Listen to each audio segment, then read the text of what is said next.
6వ అధ్యాయము ఆత్మ సంయమ యోగము 45వ శ్లోకము. ప్రయత్నాద్యతమానస్తు యోగి సంశుద్ధ కిల్బిషః అనేక జన్మ సంసిద్ధస్తతో యాతి పరాంగతిం. తాత్పర్యము. కానీ ప్రయత్నపూర్వకముగా యోగ సాధన చేయు యోగి అనేక జన్మల సంస్కార ప్రభావమున ఈ జన్మయందే సిద్ధిని పొంది సంపూర్ణముగా పాపరహితుడై తత్క్షణమే పరమపదమును పొందును. వివరణ. అలాంటి యోగి మోక్షం పొందే దశకు చేరుకుంటాడు. ఎవరి విచార ఆలోచనలు, వికార లోపాలు మరియు పాపాలు నశింపబడుతాయో అటువంటి యోగి అనేక జన్మలను దాటిన ముక్తి దశకు చేరుకుంటారు. అందువల్ల ముక్తిని పొందేందుకు యోగ మార్గంలో ఉండటం తప్పనిసరి. 26వ శ్లోకం. తపస్విభ్యోధికో యోగి జ్ఞానిభ్యోపి మతోధికః కర్మిభ్యశ్చాధికో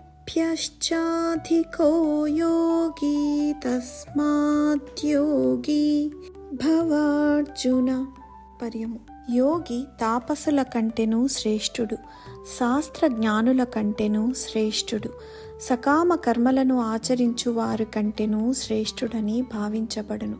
కావున ఓ అర్జున, నీవు కూడా యోగివి కమ్ము. వివరణ. యోగి తాపసుల కంటే గొప్పవాడు. అతడు లోకంలో పాండిత్యం పొందిన వారి కంటే కూడా ఉన్నతంగా పరిగణించబడ్డాడు. యోగి కొంత ఆసక్తితో కార్యసాధన చేసే వారి కంటే కూడా గొప్పవాడు. కాబట్టి అర్జున, యోగివి కమ్ము.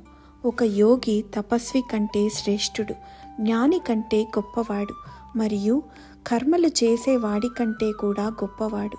దీనితో భగవాన్ అర్జునుడికి అటువంటి ఉన్నతమైన మార్గాన్ని అనుసరించి యోగిగా ఉండమని సలహా ఇస్తున్నాడు.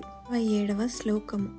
యోగినామపి సర్వేషాం మద్గతేనాంతరాత్మనా శ్రద్ధావాన్ భజతే యో మాం సమే యుక్తతమో మతః.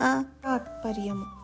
యోగులందరిలోనూ శ్రద్ధాలువై అంతరాత్మను నాయందే లగ్నమునర్చి అనగా భక్తి విశ్వాసములతో నిశ్చలమైన దృఢమైన అనన్య భావముతో నాయందే స్థిరమయ్యున్న మనోబుద్ధి రూప అంతఃకరణమును కలిగి నిరంతరము నన్నే భజించువాడు నాకు పరమశ్రేష్ఠుడు అని నా నిశ్చితాభిప్రాయము.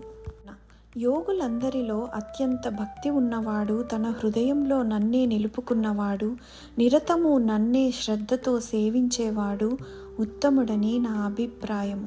పుష్పిక.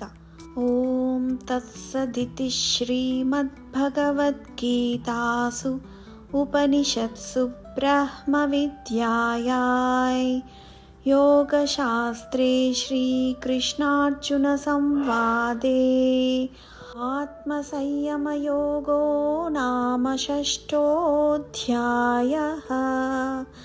ఓం శ్రీకృష్ణార్పణమస్తు. తటితో 6వ అధ్యాయము ఆత్మ సంయమ యోగము సమాప్తము.